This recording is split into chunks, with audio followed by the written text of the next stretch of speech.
Professor Charlesworth, are you with us normally? She's replying to emails, but not here, so I'm not. No, I'm yes. here. Yes, I just you are there. Because I now have to remember whether I make the Zoom, the PowerPoint, the full talk first, and then Zoom, or it's the other way around, I think.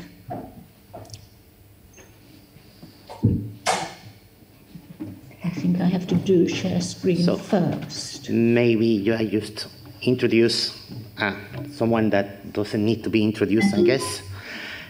So Professor Charlesworth is joining us from Edinburgh.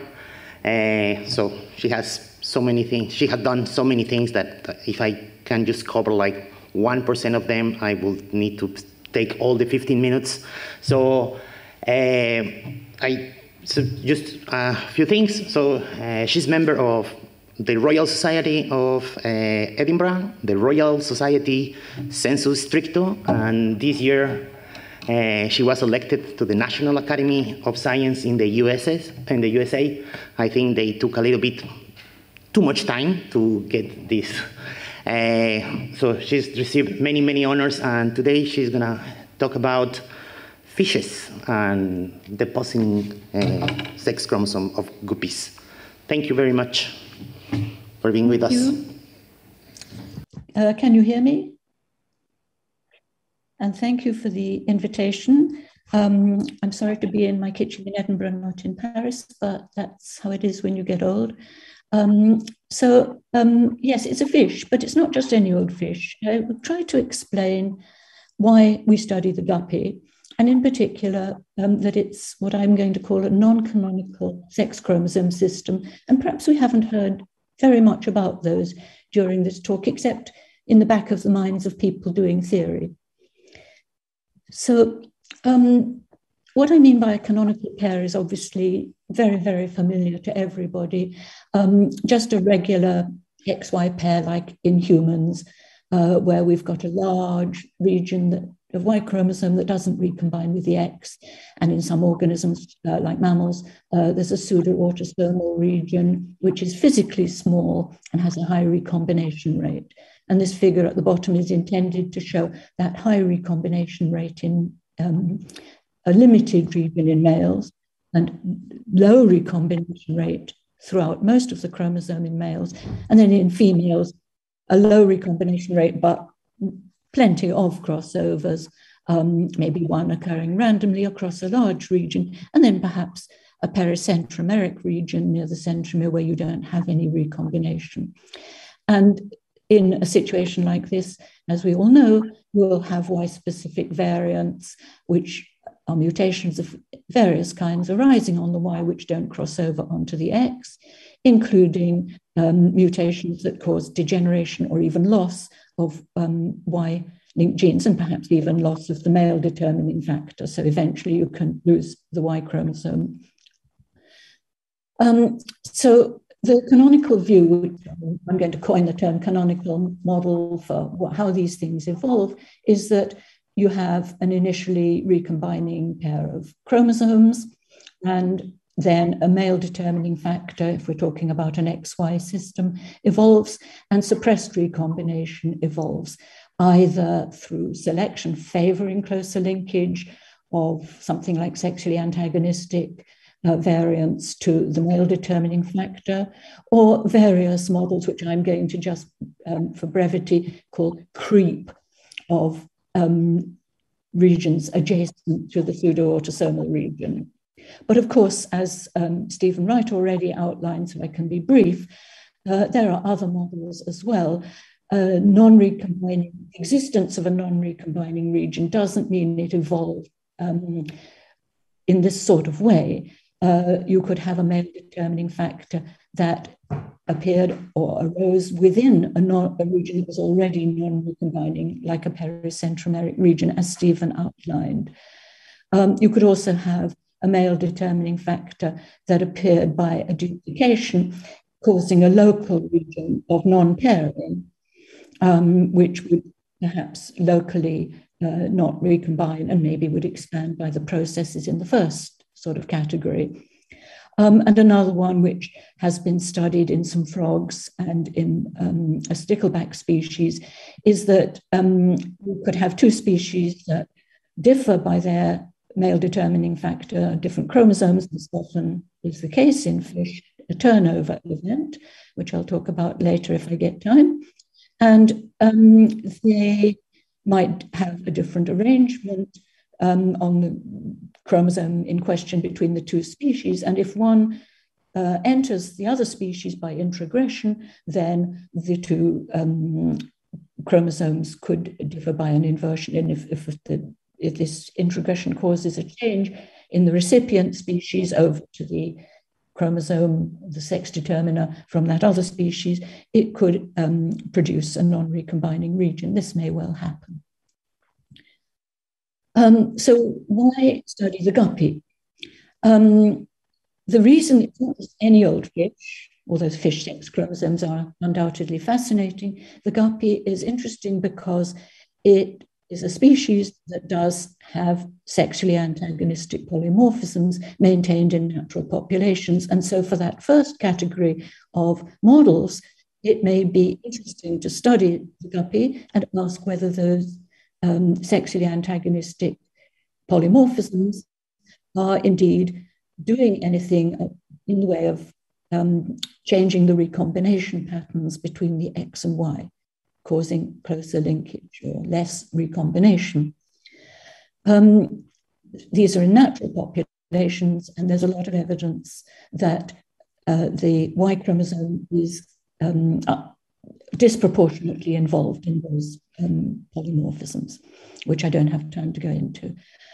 And the region does indeed have a Y-linked region with low recombination.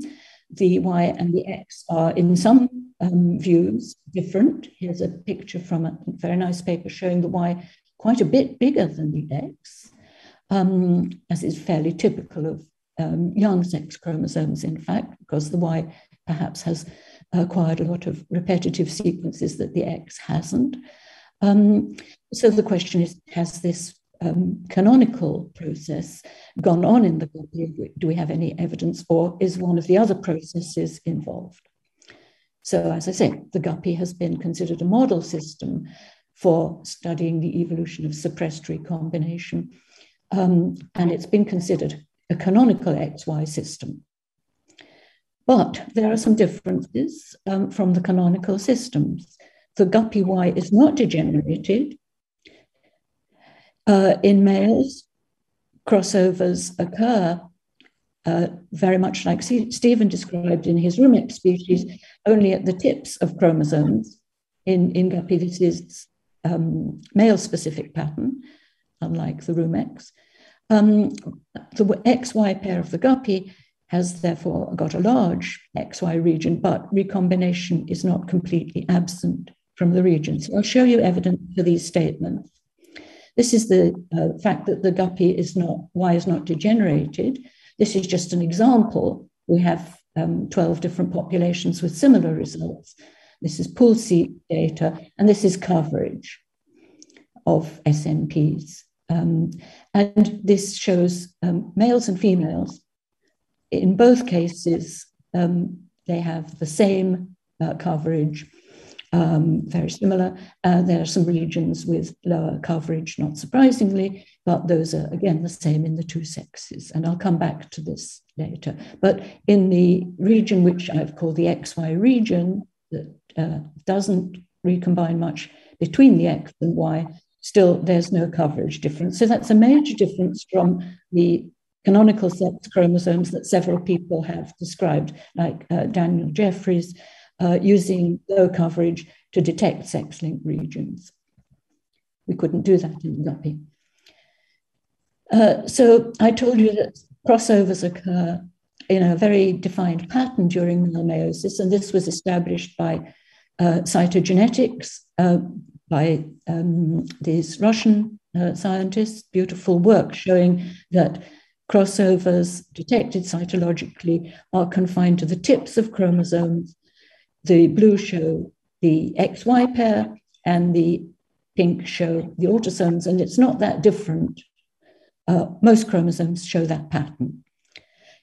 Since we started working on the Guppy, we've been doing genetic mapping, and I'm just showing you the male map here, which you can see agrees very closely with the cytogenetics, and you can see a very physically limited pseudo-autosomal region and a physically large XY region. This is from 11 different natural populations, parents captured in the wild and mated, and the genetic map estimated using microsatellites. And we have a lot more data, which I didn't show you, from SNPs.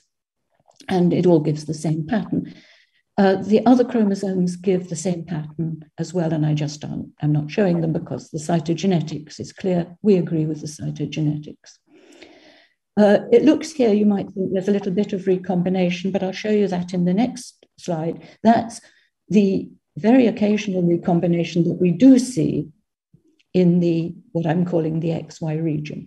This is just one family where we can define the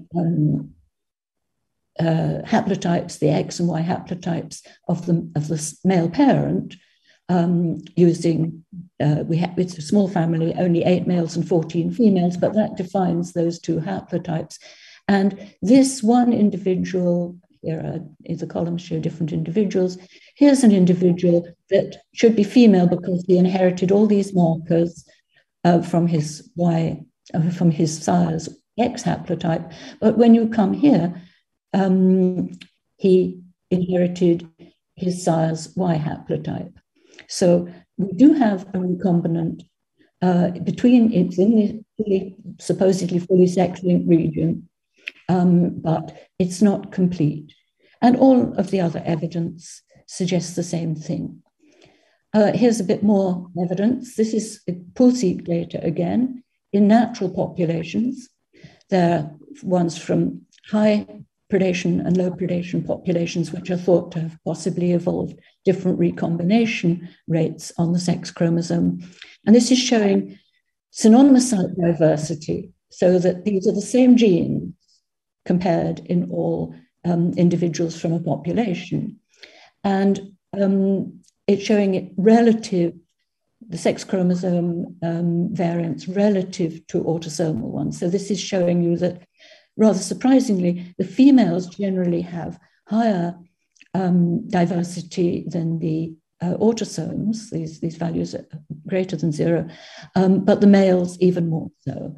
And so that's suggesting that these presumably reasonably neutral sequences, which we're monitoring, are showing high polymorphism, higher on the, in males than females.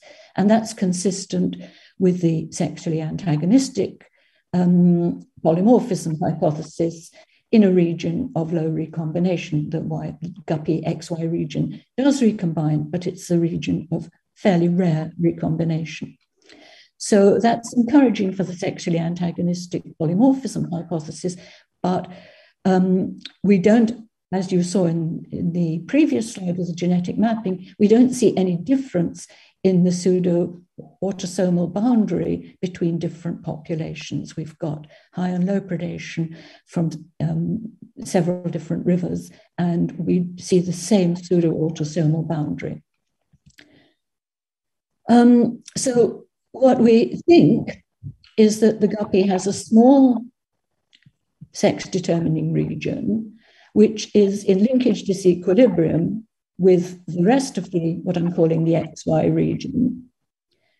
And maybe we could, there's enough recombination that we could identify where that male determining region is.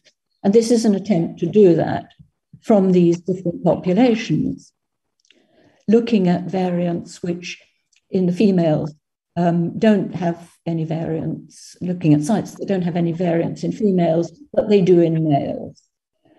And we do see these kind of male-specific variants, but, and you can see that they clustered in the region where we expect the sex-determining locus to be. But if you look at the top panel, this is just saying out of those 12 populations, how many of them have that polymorphism as a male-specific polymorphism. And you can see that there's no site where we find all 12.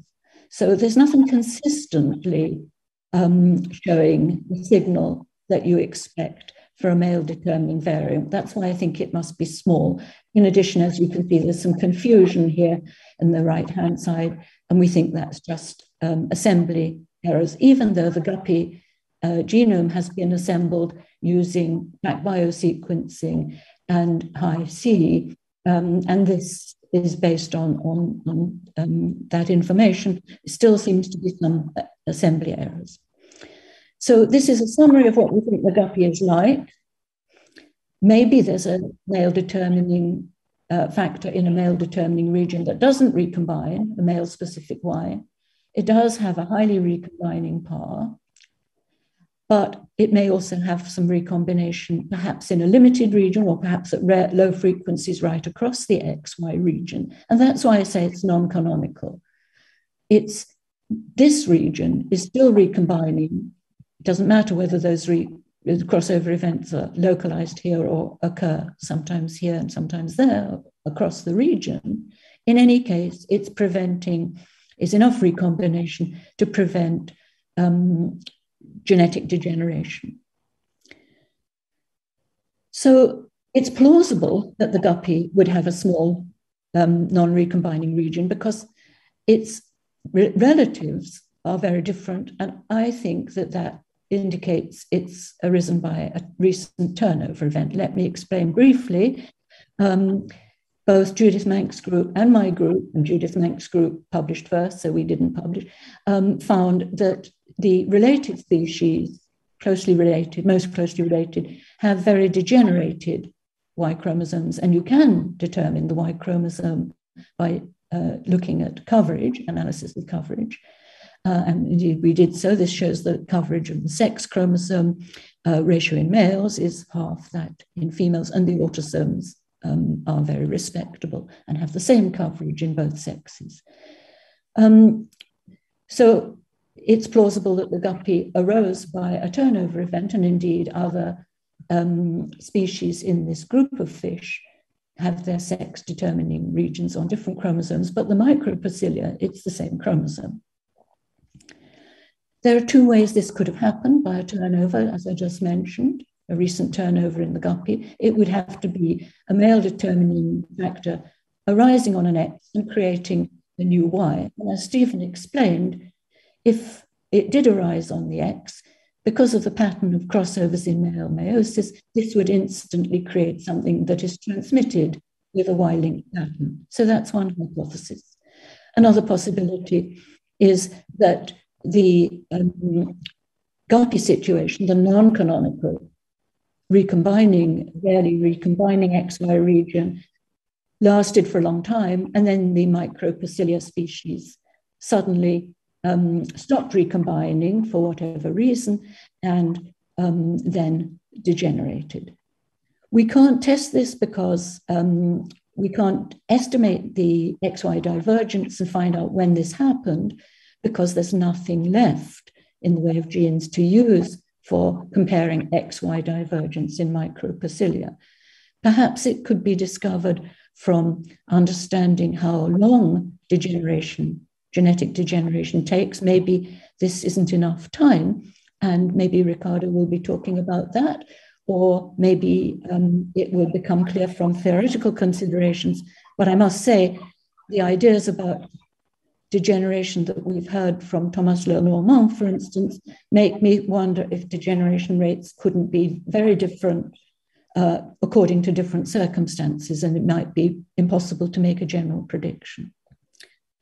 I just want to come back to this attempt to find the sex-determining markers, or fully sex-linked markers in the sex-determining region. This is a very complicated slide, and it's only meant to give you an overall picture to show that everybody is finding the same. This was our analysis in 2019. We found some sort of signal in this region, but signals elsewhere with a small sample of individuals. Bigger samples were studied by Manck's group in more natural samples, and they found the right region, but with a very confused picture, again, with two peaks of signal. This is just one example from ours, again, showing these two peaks of signal that I showed you before. So it's really very unclear, but presumably somewhere in this already small region, there's something that we can't detect as the sex-determining region. As I showed you before, this is a region with low coverage, but it's low coverage in both sexes. And I think the reason we're all having such trouble is that this is a region with repetitive sequences, and the signals that I've been showing you are for all sites. And in fact, a lot of them are for non-coding sequences. When you look at coding sequences, there's a lot fewer of these red SNPs associated with maleness versus femaleness. So to conclude, we still don't know if the Guppy XY pair has a completely non-recombining region. It's pretty small, but we do see evidence for linkage disequilibrium with it across the whole chromosome, consistent with the presence of sexually antagonistic polymorphisms, but not showing any difference in the genetic maps or in the boundary of the pseudo-autosomal region associated with any possible sexually antagonistic variants. I have various reasons for thinking that those results I just showed you are not due to things like sexing errors. I haven't got time to explain those. I don't think different populations have different sex-determining genes, but they could. I think there are assembly errors. I don't think there are different Y haplotypes as there are in some of the Micropoecilia species. Our data don't suggest that, but I can't exclude it absolutely. So in a way, the Guppy has a non-canonical sex chromosome because it's recombining across much of the, even what I call the XY region, even if rarely. But I think it relates to the canonical theory of sexually antagonistic polymorphisms for animals. In the left-hand part is really talking about species with a change from a hermaphrodite ancestor where we definitely must have two mutations and sexual antagonism between them is highly likely. But in animals, we would have a male determining factor and a sexually antagonistic factor that would potentially drive selection for, create selection for closer linkage, and you might get closer linkage. So the Guppy could fall into that category. But of course, you either evolve suppressed recombination in that situation, or you evolve sex-limited expression. And in fact, all the classical work on the Guppy suggested, clearly in fact showed, that there is sex-limited expression of the male color polymorphisms, and perhaps that's why it hasn't evolved any difference in recombination, despite perhaps the presence of sexual antagonistic polymorphisms on the chromosome in question. So I would just like to thank the people that I acknowledged at the beginning who did all the work, and particularly, I didn't mention at the beginning, the people who collected the fish in Trinidad. Here you can see a picture. You can see they look a bit exhausted. It sounds lovely to go and do fieldwork in Trinidad, but actually it was absolutely exhausting. Or else they're maybe looking down and nervous because there are some nasty snakes there in the water.